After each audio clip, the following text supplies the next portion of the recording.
gente. E hoje a gente trouxe um assunto bem comentado aqui por vocês no nosso canal, que foi sobre a síndrome do ovário policístico.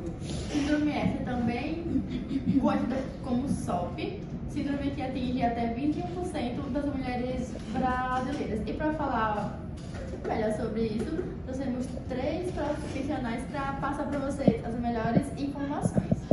Olá pessoal, me chamo Camila, sou a ginecologista e hoje estamos aqui para conversar um pouco com vocês, falar e tirar algumas dúvidas sobre esse assunto. Boa noite, gente. Eu me chamo Felícia, eu sou nutricionista. Estamos aqui hoje nessa noite para sanar algumas dúvidas em relação à alimentação saudável e atividade física para sanar esse problema. Boa noite, gente. Meu nome é Joyce e eu tô aqui para explicar um pouquinho mais a fundo sobre a parte metabólica e endócrina da doença. Gente, para introduzir o assunto, eu gostaria que vocês explicassem um pouco sobre o que seria a SOP. A SOP, né, também conhecida como síndrome do ovário policístico, ela é uma condição clínica que está ligada diretamente com alterações metabólicas, certo? A parte endócrina do nosso sistema. E atinge as mulheres em sua maioria na idade reprodutiva, apresentando assim clinicamente a anovulação crônica e o hiperandrogenismo. Bom, Joyce, eu gostaria que você explicasse um pouco como ocorre a síndrome do ovário policístico. Certo. No nosso corpo, há 3 campos que são responsáveis por regular e produzir os hormônios sexuais femininos. Esses campos são o hipotálamo, a hipófise e os ovários. Quando há uma disfunção no eixo HHO, o hipotálamo passa a secretar o hormônio GnRH em quantidade alterada. Esse hormônio estimula a hipófise, que passa a secretar de forma desordenada os hormônios FSH, que é o folículo estimulante, e o LH, que é o luteinizante. Esses hormônios são responsáveis por estimular as atividades dos ovários. E quando há essa desordenação na secreção desses hormônios, faz com que nos ovários haja um aumento na produção do LH. E esse hormônio atua estimulando na produção de hormônios androgênicos. Os andrógenos produzidos de forma excessiva levam os folículos ovarianos a não crescerem e se desenvolverem. E aí acaba cessando o processo de dominância. E com isso, os folículos ovarianos continuam na fase imatura, causando assim os possíveis cistos. E a gente vê que com o aumento do LH, há uma diminuição na produção do FSH. E esse hormônio é responsável por estimular a produção da aromatase, né? Que é uma enzima que converte os hormônios androgênicos em estrogênio. Com o FSH diminuído, a aromatase também diminui e, consequentemente, há uma produção excessiva de andrógenos circulantes. Com essa produção excessiva de andrógenos, o endométrio não se espessa e também causa a interrupção na maturação dos folículos. Como não há um folículo maduro, também não haverá um óvulo maduro para ser fecundado. Sem óvulo maduro, o processo de ovulação não ocorre e com isso também não haverá um corpo lúteo. Não havendo um corpo lúteo, também não haverá a produção de progesterona, que consequentemente não irá causar a descamação do endométrio, né? E sem a descamação do endométrio, isso acaba acarretando na irregularidade do ciclo menstrual. Bom, como ela falou, né, o corpo passa a produzir mais hormônio masculino. Eu acho que isso está ligado aos sintomas, né, da doença, porque eu tenho SOP e os sintomas que foram muito fortes em mim foram, tipo, inchaço. Eu tinha muita dificuldade para perder peso, a minha menstruação estava muito desregulada, eu estava com o cabelo fraco, caindo, com acne, então eu acho que isso é por causa dos hormônios, né, como ela falou. Exatamente.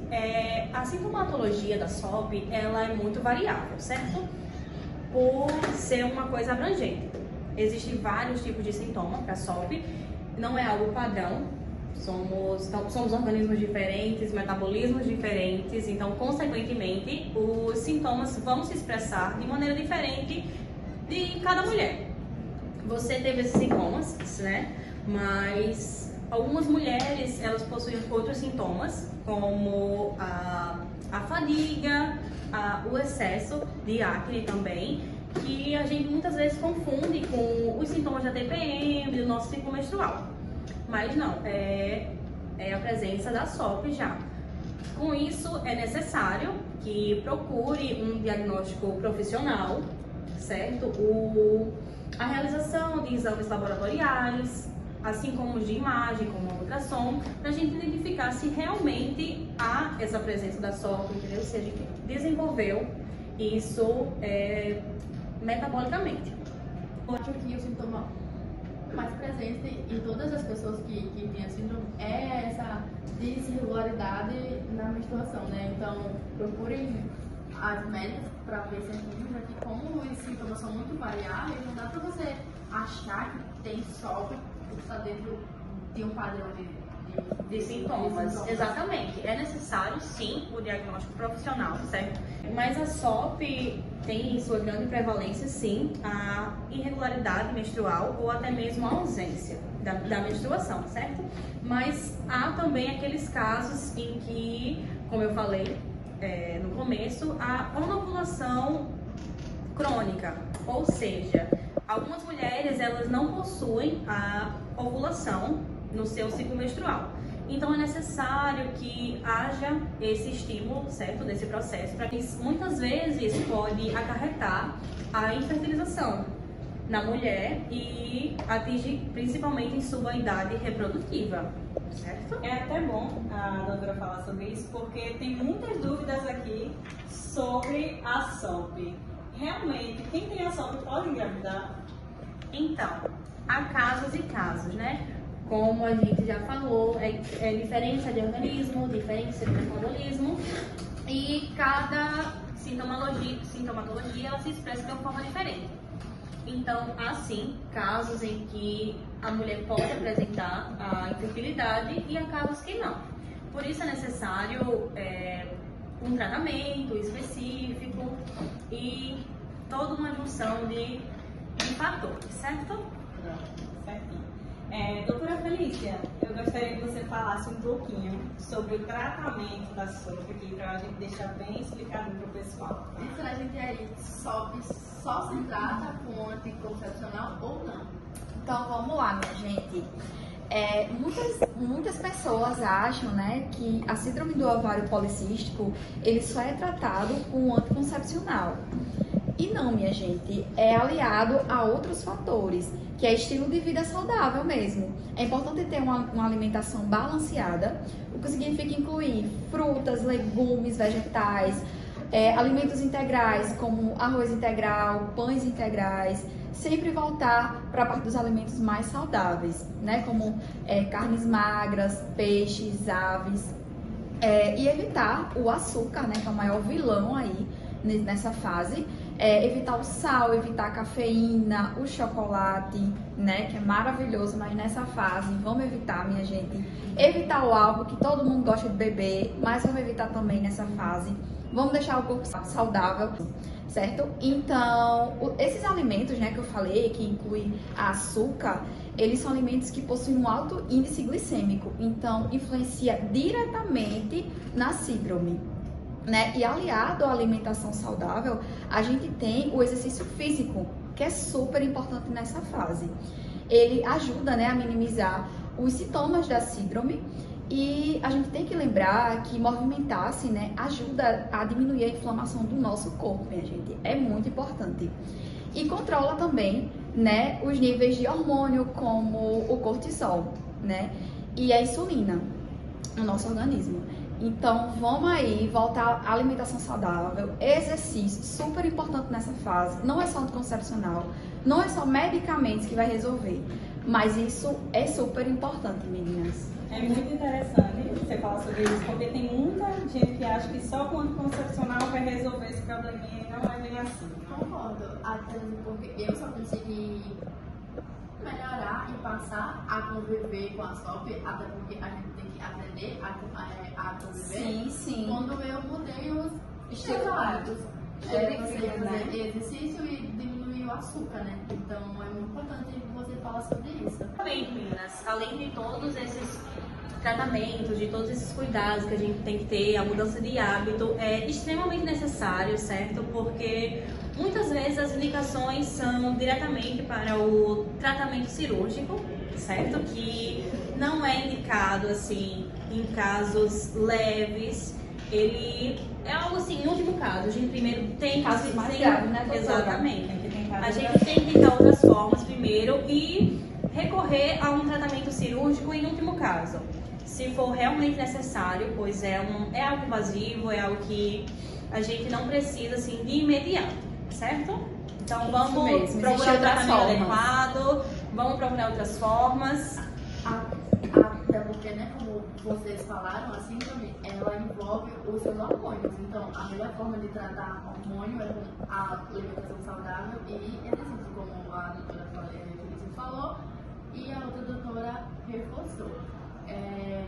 Acho importante falar para vocês, como ela explicou, a infertilidade não é uma coisa que está totalmente ligada à SOP. Então, acredito que tem muita mulher que não usa preservativo por achar que está totalmente infértil por conter a SOP. Então, use preservativo porque você não está impedida de ter a SOP, não é isso? Exatamente. Além da infertilidade, né, tem a necessidade dos contraceptivos, não só em relação a tomar o anticoncepcional para gerar esse processo, gerar essa reposição de hormônios, mas sim os contraceptivos, né? As doenças estão aí, as ISTs estão aí, então vamos se cuidar direitinho, vamos reforçar o tratamento, certo? E procurar um profissional da saúde para conseguir um melhor acompanhamento possível. Gente, para fechar o quadro de hoje, eu gostaria que vocês explicassem um pouquinho sobre a diferença, né, entre a síndrome do ovário policístico e o ovário policístico. Então vamos lá, gente. Tem diferença sim, viu? O ovário policístico, ele tem a presença de vários cistos no ovário. Pode desenvolver com o tempo, né? Mas essa fase é a fase imatura do óvulo. Já a síndrome é a presença dos cistos mais o desequilíbrio hormonal. Então, há sim uma diferença, certo? E para finalizar a minha fala, né, eu queria deixar aqui um recado para vocês que se cuidem, gente. Cuidem da sua saúde, cuidem do seu corpo, observem os sinais que o corpo de vocês dá. E assim, é só na fase que eu tô com síndrome que eu vou me cuidar?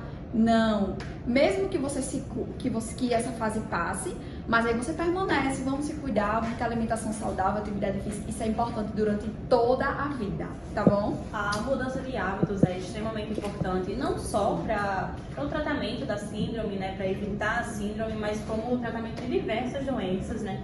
A gente vê isso todos os dias, então reforço o que minha colega falou, cuidem-se e mudem seus hábitos. Até porque a síndrome não tem cura, né? A gente vai conviver com ela pro resto da vida. Então, de fato, tem que mudar o hábito.